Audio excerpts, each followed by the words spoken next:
നമസ്കാരം. Crypto currency trading സീരീസിൻ്റെ മൂന്നാമത്തെ വീഡിയോയിലേക്ക് നിങ്ങൾക്ക് എല്ലാവർക്കും സ്വാഗതം. കഴിഞ്ഞ രണ്ട് വീഡിയോകളിലായിട്ട് ബ്ലോക്ക് ചെയിൻ ടെക്നോളജി എന്താണ് എന്നും അതിൻ്റെ അഡ്വാൻറ്റേജസ് എന്താണ്, ഡിസഡ്വാൻറ്റേജസ് എന്താണ് എന്നുള്ള കാര്യങ്ങളൊക്കെ നമ്മൾ അത്യാവശ്യം പറഞ്ഞു പോയിട്ടുണ്ടായിരുന്നു. ആൻഡ് ഇന്നത്തെ ഒരു വീഡിയോയിൽ നമ്മൾ സംസാരിക്കാനായിട്ട് പോകുന്നത് ബ്ലോക്ക് ചെയിൻ ടെക്നോളജിയുടെ റിയൽ ലൈഫ് യൂസ് കേസസ് ആണ്. അതായത് നമ്മുടെ യഥാർത്ഥ ജീവിതത്തിൽ നമുക്ക് ഏതൊക്കെ രീതിയിൽ ബ്ലോക്ക് ചെയിൻ ടെക്നോളജി അല്ലെങ്കിൽ ഏതൊക്കെ മേഖലകളിൽ നമുക്ക് ബ്ലോക്ക് ചെയിൻ ടെക്നോളജി ഉപയോഗിക്കാം എന്നുള്ള കാര്യങ്ങളാണ്.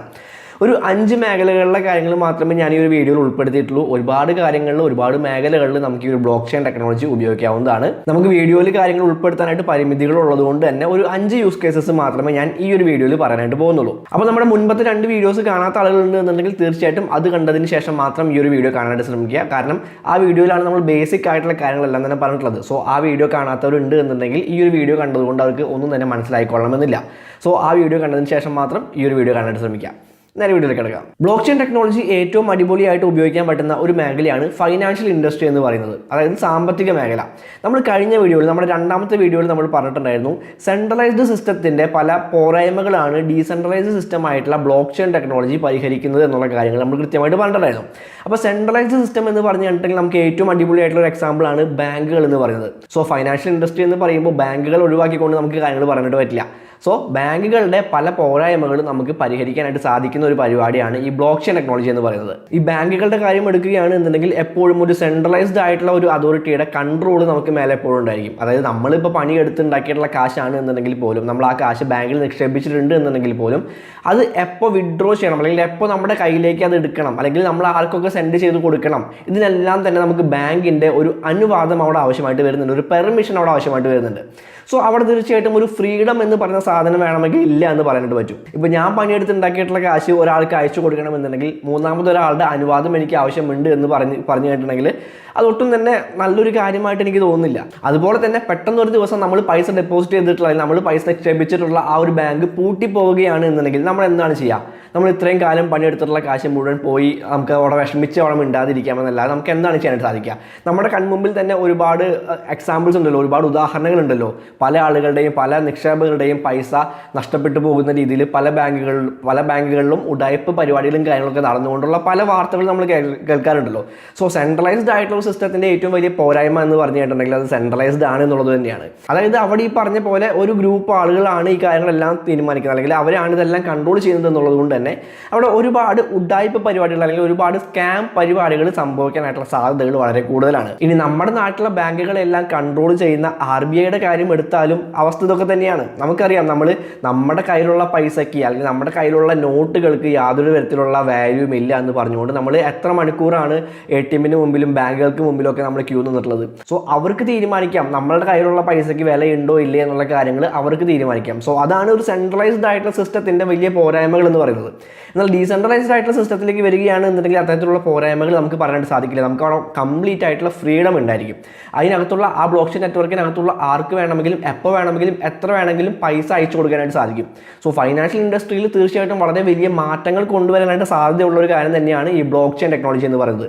അതുകൊണ്ട് തന്നെയാണ് ബിറ്റ്കോയിൻ എന്ന് പറയുന്ന ക്രിപ്റ്റോ കറൻസി ഇത്രയേറെ ഫാൻസ് ഉണ്ടായിട്ടുള്ളത്, അല്ലെങ്കിൽ ഇത്രയേറെ പ്രാധാന്യം ബിറ്റ്കോയിൻ എന്ന് പറയുന്ന ക്രിപ്റ്റോ കറൻസിക്ക് കിട്ടിക്കൊണ്ടിരിക്കുന്നത് അതുകൊണ്ടൊക്കെ തന്നെയാണ്. ആൻഡ് പല രാജ്യങ്ങളിലെയും സെൻട്രൽ ബാങ്കുകൾ ഉൾപ്പെടെയുള്ള ബാങ്കുകൾ ഈ ക്രിപ്റ്റോ കറൻസിക്ക് എതിരായിട്ട് സംസാരിക്കുന്നതും അതുകൊണ്ട് തന്നെയാണ്. കാരണം ആ ഒരു സാധനം, അല്ലെങ്കിൽ ആ ക്രിപ്റ്റോ കറൻസി എന്ന് പറയുന്ന സാധനം മുന്നോട്ട് വരികയാണ് എന്നുണ്ടെങ്കിൽ ഏറ്റവും വലിയ അടി കിട്ടാനായിട്ട് പോകുന്നത് ഈ ബാങ്കുകൾക്കായിരിക്കും, ഈ സെൻട്രലൈസ്ഡ് ബാങ്കുകൾക്കായിരിക്കും. ആൻഡ് രണ്ടാമതായിട്ട് ബ്ലോക്ക് ചെയിൻ ടെക്നോളജി അടിപൊളിയായിട്ട് ഉപയോഗിക്കാൻ പറ്റുന്ന മറ്റൊരു മേഖലയാണ് റിയൽ എസ്റ്റേറ്റ് എന്ന് പറയുന്നത്.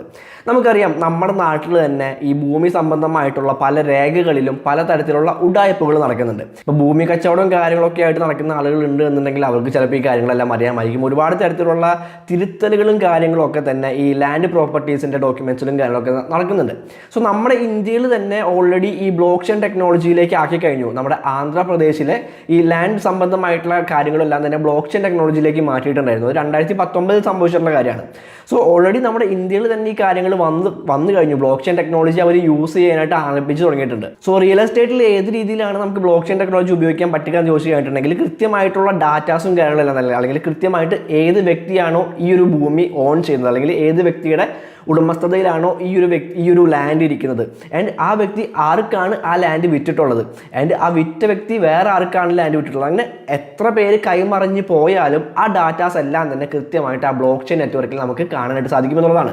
ആൻഡ് ഒരു ലാൻഡുമായിട്ട് ബന്ധപ്പെട്ടിട്ടുള്ള അതിൻ്റെ ഡീറ്റെയിൽസും കാര്യങ്ങളും നോക്കണമെന്നുണ്ടെങ്കിൽ വളരെ ഈസി ആയിട്ട് ആരൊക്കെയാണ് ആ ഭൂമി കൈവശം വെച്ചിട്ടുണ്ടായിരുന്നത്, ആൻഡ് ആർക്കൊക്കെയാണ് അത് വിറ്റിട്ടുണ്ടായിരുന്നത്, ആർക്ക് വിറ്റു, അവിടെ നിന്ന് എങ്ങനെ കൈമറിഞ്ഞ് പോയി തുടങ്ങിയ എല്ലാ കാര്യങ്ങളും, ആ ഭൂമിയുമായിട്ട് ബന്ധപ്പെട്ടിട്ടുള്ള എല്ലാ കാര്യങ്ങളും നമുക്ക് ഒറ്റ ക്ലിക്കിൽ തന്നെ അറിയാനായിട്ട് സാധിക്കുക എന്ന് പറഞ്ഞു കഴിഞ്ഞിട്ടുണ്ടെങ്കിൽ തീർച്ചയായിട്ടും അടിപൊളിയായിട്ടുള്ള കാര്യമാണ്. ആൻഡ് നമ്മൾ മുൻപ് പറഞ്ഞ പോലെ തന്നെ ഡീസെൻട്രലൈസ്ഡ് ആയിട്ടുള്ള സിസ്റ്റം ആയതുകൊണ്ട് തന്നെ അവിടെ ആർക്കും യാതൊരു തരത്തിലുള്ള ഉഡായിപ്പുകളോ അല്ലെങ്കിൽ ഈ ഡോക്യുമെന്റ്സിൽ തിരുത്തലുകളും കാര്യങ്ങളും ഒന്നും തന്നെ നടത്താനായിട്ട് സാധിക്കില്ല എന്ന് പറയുന്നത് വളരെയധികം പോസിറ്റീവ് ആയിട്ടുള്ള കാര്യം തന്നെയാണ്. So block chain technology real estate മേഖലകളിൽ തീർച്ചയായിട്ടും വളരെ വലിയ രീതിയിൽ വിപ്ലവകരമായിട്ടുള്ള മാറ്റങ്ങൾ കൊണ്ടുവരാനായിട്ട് സാധ്യതയുള്ള ഒരു ടെക്നോളജിയാണ്. പല രാജ്യങ്ങളിലും ഈ രീതിയിൽ ബ്ലോക്ക് ചെയിൻ ടെക്നോളജി ഉപയോഗിക്കാനായിട്ട് തുടങ്ങിയിട്ടുമുണ്ട്. നമ്മുടെ ഇന്ത്യയിലത്തെ കാര്യം ഞാൻ ഓൾറെഡി പറഞ്ഞല്ലോ. അങ്ങനെ പല രാജ്യങ്ങളിലും ഈ ഒരു block chain technology real estate മേഖലകളിൽ ഉപയോഗിക്കാനായിട്ട് തുടങ്ങിയിട്ടുണ്ട്. ആൻഡ് ബ്ലോക്ക് ചെയിൻ ടെക്നോളജി ഉപയോഗിക്കാൻ പറ്റിയ മറ്റൊരു മേഖല എന്ന് പറഞ്ഞിട്ടുണ്ടെങ്കിൽ നമുക്ക് ഐഡന്റിറ്റി വെരിഫിക്കേഷൻസും കാര്യങ്ങളെല്ലാം തന്നെ ബ്ലോക്ക് ചെയിൻ ടെക്നോളജി ഉപയോഗിച്ചുകൊണ്ട് വളരെയധികം അടിപൊളിയായിട്ട് വളരെയധികം ട്രാൻസ്പെറൻ്റ് ആയിട്ട് തന്നെ നടത്താനായിട്ട് സാധിക്കും. ഇപ്പോൾ പല ആളുകളും ആൾമാറാട്ടങ്ങളും കാര്യങ്ങളൊക്കെ വ്യാജ ID കാർഡും കാര്യങ്ങളെല്ലാം വെച്ചുകൊണ്ട് പലതരത്തിലുള്ള സ്കാമുകൾ നടത്തുന്നുണ്ട്.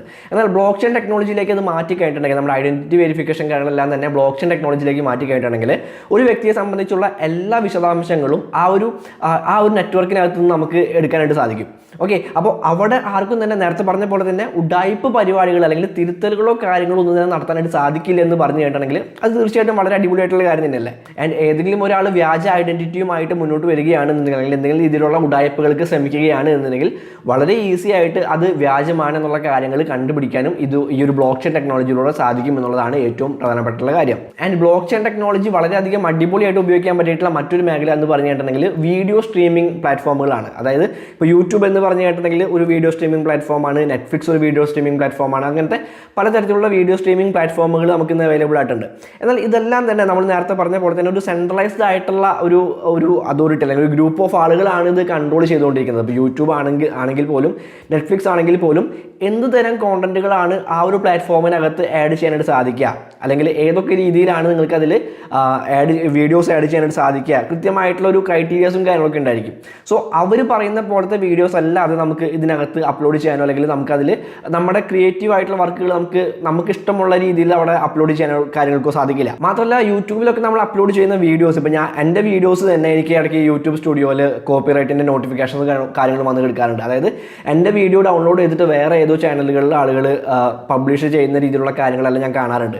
സോ ആ ഒരു പ്രശ്നത്തിനും ഇവിടെ പരിഹാരം ലഭിക്കുന്നതായിരിക്കും. അതായത് ഒരാൾ അപ്ലോഡ് ചെയ്തിട്ടുള്ള വീഡിയോ അല്ലെങ്കിൽ അയാളുടെ ക്രിയേറ്റീവ് ആയിട്ടുള്ള വർക്ക് മറ്റൊരാൾക്ക് യൂസ് ചെയ്യാനായിട്ട് പറ്റില്ല. കാരണം അതിൻ്റെ കംപ്ലീറ്റ് ആയിട്ടുള്ള ഓണർഷിപ്പ് ഈ ഒരാളുടെ ആണ് എന്നുള്ള കാര്യങ്ങൾ ആ ഒരു നെറ്റ്വർക്കിനകത്ത് കൃത്യമായിട്ടുണ്ടായിരിക്കും. അതുകൊണ്ട് തന്നെ മറ്റൊരാൾക്ക് അത് മോഷ്ടിച്ചുകൊണ്ട് അവിടെ പബ്ലിഷ് ചെയ്യാനായിട്ട് സാധിക്കില്ല എന്ന് പറഞ്ഞു കഴിഞ്ഞിട്ടുണ്ടെങ്കിൽ അതും തീർച്ചയായിട്ടും വളരെ അടിപൊളിയായിട്ടുള്ള കാര്യമാണ്. ആൻഡ് അത് മാത്രമല്ല വീഡിയോ പബ്ലിഷ് ചെയ്യുന്ന ആളുകൾക്കും അത് കാണുന്ന ആളുകൾക്കും ഒരു ഏർണിങ്സ് ഉണ്ടാക്കാനായിട്ട് സാധിക്കുന്ന രീതിയിലുള്ള കാര്യങ്ങൾ കൊണ്ടുവന്നു കഴിഞ്ഞിട്ടുണ്ടെങ്കിൽ അതും അടിപൊളിയായിട്ടുള്ള കാര്യമാവില്ലേ. തീർച്ചയായിട്ടും അതുപോലുള്ള പ്രൊജക്റ്റുകൾ ഇന്ന് നിലവിലുണ്ട്.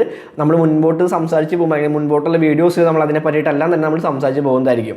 അപ്പോൾ വീഡിയോ സ്ട്രീമിങ്ങിനും തീർച്ചയായിട്ടും ബ്ലോക്ക് ചെയിൻ ടെക്നോളജി അടിപൊളിയായിട്ട് ഉപയോഗിക്കാൻ പറ്റുന്ന ഒരു ടെക്നോളജി തന്നെയാണ്. ആൻഡ് അവസാനമായിട്ട് ഒരു കാര്യം കൂടി പറഞ്ഞുകൊണ്ട് ഞാൻ ഈ ഒരു വീഡിയോ അവസാനിപ്പിക്കുകയാണ്. അതായത് ബ്ലോക്ക് ചെയിൻ ടെക്നോളജി അടിപൊളിയായിട്ട് ഉപയോഗിക്കാൻ പറ്റുന്ന മറ്റൊരു മേഖലയാണ് നമ്മുടെ വോട്ടിംഗ് എന്ന് പറയുന്നത്. ഇപ്പോൾ ഇലക്ഷനും കാര്യങ്ങളൊക്കെ നടക്കുന്നുണ്ട്. നമ്മൾ വാർത്തകളിൽ തന്നെ ഒരുപാട് ഹിഡൻ ക്യാം വീഡിയോസ് കാണാറുണ്ട്, കള്ളവോട്ടുകളും കാര്യങ്ങളും ചെയ്യുന്ന വീഡിയോസ് കാണാറുണ്ട്. അല്ലെങ്കിൽ അവിടെയുള്ള അധികൃതർ തന്നെ ആളുകളെ പിടിച്ചുകൊണ്ട് പോയിട്ട് ഇന്ന ചിഹ്നത്തിൽ കുത്തണം എന്ന് പറഞ്ഞുകൊണ്ട് അവരെ കൊണ്ട് നിർബന്ധിച്ച് കുത്തിപ്പിക്കുന്ന വീഡിയോസ് നമ്മൾ കാണാറുണ്ട്. സോ ബ്ലോക്ക് ചെയിൻ ടെക്നോളജിയിലേക്ക് ഈ വോട്ടിംഗ് സിസ്റ്റം മാറ്റുകയാണ് എന്നുണ്ടെങ്കിൽ അവിടെയും ഈ പറഞ്ഞ പോലെയുള്ള ഉഡായിപ്പ് പരിപാടികൾ നടക്കില്ല. നമ്മൾ നേരത്തെ പറഞ്ഞ പോലെ തന്നെ ഒരു കൂട്ടം ആളുകൾ കൺട്രോൾ ചെയ്യാത്തൊരു പരിപാടി ആയതുകൊണ്ട് തന്നെ, ഒരു ഡീസെൻട്രലൈസ്ഡ് ആയിട്ടുള്ള നെറ്റ്വർക്ക് ആയതുകൊണ്ട് തന്നെ കൃത്യമായിട്ട് അവിടെ കാര്യങ്ങൾ ജെന്യൂൻ ആയിട്ട് തന്നെ നടന്നു പോകും എന്നുള്ളതാണ് ഏറ്റവും വലിയ പ്രത്യേകത. ആർക്കും തന്നെ അവിടെ കൈ കടത്തിക്കൊണ്ട് ഉഡായിപ്പുകൾ കാണിക്കാനായിട്ട് സാധിക്കില്ല എന്നുള്ളതും ഏറ്റവും നമ്മൾ ശ്രദ്ധിക്കേണ്ട ഒരു കാര്യം കൂടിയാണ്. സോ ഇതുകൊണ്ടൊക്കെ തന്നെയാണ് ബ്ലോക്ക് ചെയിൻ ടെക്നോളജി ഭാവിയിൽ വളരെ വലിയ മാറ്റങ്ങൾ കൊണ്ടുവരാനായിട്ട് സാധ്യതയുള്ള ഒരു ടെക്നോളജിയാണ് എന്ന് ഞാൻ കഴിഞ്ഞ 2 വീഡിയോയിലും പറഞ്ഞിട്ടുള്ളത്. പല മേഖലകളിലും പലതരത്തിലുള്ള വ്യത്യാസങ്ങളും പലതരത്തിലുള്ള മാറ്റങ്ങളും കൊണ്ടുവരാനായിട്ട് സാധ്യതയുള്ള ഒരു ടെക്നോളജി തന്നെയാണ് ബ്ലോക്ക് ചെയിൻ ടെക്നോളജി. ഇപ്പോൾ എങ്ങനെയാണ് ഒരു ടെക്നോളജി ലോകത്ത് വളരെ വലിയ മാറ്റങ്ങളൊക്കെ കൊണ്ടുവരുന്നത്? ഇപ്പോൾ നമുക്കൊരു എക്സാമ്പിൾ ആയിട്ട് നമ്മുടെ മൊബൈൽ ഫോണിൻ്റെ കാര്യം തന്നെ എടുക്കാം. അതായത് നിലവിലുള്ള ഏതെങ്കിലും ഒരു പ്രശ്നത്തിന് പരിഹാരമായിട്ട് എന്തെങ്കിലും ടെക്നോളജി വരികയാണ് എന്നുണ്ടെങ്കിൽ ആ ടെക്നോളജി വളരെ ഗംഭീരമായിട്ട് വളരാനും അത് ലോകത്ത് തന്നെ വളരെ വലിയ വലിയ മാറ്റങ്ങൾ കൊണ്ടുവരാനും സാധ്യതയുണ്ട്. ഇപ്പോൾ മൊബൈൽ ഫോൺ പരിഹരിച്ച പ്രശ്നം എന്ന് പറഞ്ഞു കേട്ടിട്ടുണ്ടെങ്കിൽ ഒരു സ്ഥലത്തുള്ള ആൾക്ക് മറ്റൊരു സ്ഥലത്തുള്ള ഒരാളുമായിട്ട് കമ്മ്യൂണിക്കേറ്റ് ചെയ്യാനായിട്ടുള്ള രീതി എളുപ്പമാക്കി. അവർക്ക് കോൾ ചെയ്തുകൊണ്ട് സംസാരിച്ചുകൊണ്ട് അവർക്ക് ആശയവിനിമയം നടത്താനായിട്ട് സാധ്യമാക്കിയ ഒരു ടെക്നോളജിയാണ് മൊബൈൽ ഫോൺ എന്ന് പറയുന്നത്. ആൻഡ് ആ ഒരു ടെക്നോളജി ഡെവലപ്പ് ചെയ്ത് ഇന്ന് ഏത് നിലയിലാണ് എത്തി നിൽക്കുന്നത് എന്നുള്ള കാര്യങ്ങൾ ഞാൻ പറയേണ്ട ആവശ്യമില്ലല്ലോ. ജസ്റ്റ് വോയിസിലൂടെ മാത്രം സംസാരിക്കാൻ സാധിച്ചിരുന്ന ആ ഒരു ടെക്നോളജിയിലൂടെ നമുക്ക് ഇന്ന് കണ്ടുകൊണ്ട് പോലും സംസാരിക്കാം, നേരിട്ട് കണ്ടുകൊണ്ട് പോലും നമുക്ക് സംസാരിക്കാൻ പറ്റുന്ന രീതിയിൽ ആ ഒരു ടെക്നോളജി വളർന്നിട്ടുണ്ട്. സോ അന്ന് നിലവിലുണ്ടായിരുന്ന ഒരു പ്രശ്നത്തിന് പരിഹാരമായിട്ടാണ് ആ ഒരു ടെക്നോളജി വന്നത്. സോ ഇന്ന് നമ്മുടെ നാട്ടിൽ അല്ലെങ്കിൽ നമ്മുടെ ഈ ഒരു ലോകത്ത് നിലനിൽക്കുന്ന പല മേഖലകളിലും നിലനിൽക്കുന്ന പ്രശ്നങ്ങൾക്ക് പരിഹാരമായിട്ടാണ് ബ്ലോക്ക് ചെയിൻ ടെക്നോളജി വരുന്നത്. സോ അതുകൊണ്ട് തന്നെ ലോകത്ത് വളരെ വലിയ മാറ്റങ്ങൾ ഉണ്ടാക്കാനായിട്ട് സാധ്യതയുള്ള ഒരു ടെക്നോളജിയാണ് ബ്ലോക്ക് ചെയിൻ ടെക്നോളജി എന്നുള്ള കാര്യത്തിൽ സംശയമൊന്നും വേണ്ട. അതിൻ്റെ ഏതൊക്കെ മേഖലകളിൽ ഏതൊക്കെ രീതിയിലാണ് ബ്ലോക്ക് ചെയിൻ ടെക്നോളജി ഒരു മാറ്റം കൊണ്ടുവരാൻ പോകുന്നത് എന്നുള്ള കാര്യങ്ങളാണ് ഈ ഒരു വീഡിയോയിൽ ഞാൻ പറഞ്ഞിട്ടുള്ളത്. തീർച്ചയായിട്ടും നമുക്ക് ഉപകാരപ്പെട്ടു എന്ന് ഞാൻ വിചാരിക്കുകയാണ്. സോ അടുത്ത വീഡിയോ മുതൽ നമ്മൾ ക്രിപ്റ്റോ കറൻസികളെ പറ്റി സംസാരിക്കുന്നതായിരിക്കും. നമ്മൾ അതിൻ്റെ ബേസിക്സും കാര്യങ്ങളെല്ലാം തന്നെ പറഞ്ഞു കഴിഞ്ഞിട്ടുണ്ട്. ഇനി നമുക്ക് ക്രിപ്റ്റോ കറൻസിയെ പറ്റി സംസാരിക്കാം. സോ അടുത്ത വീഡിയോ മുതൽ ആ കാര്യങ്ങളായിരിക്കും നമ്മൾ സംസാരിക്കാനായിട്ട് പോകുന്നത്. സോ കൂടുതൽ കാര്യങ്ങളൊന്നും പറഞ്ഞ് ഞാൻ വലിച്ചു നീട്ടുന്നില്ല, വീഡിയോ അവസാനിപ്പിക്കുകയാണ്. അടുത്ത വീഡിയോയിൽ കാണാം.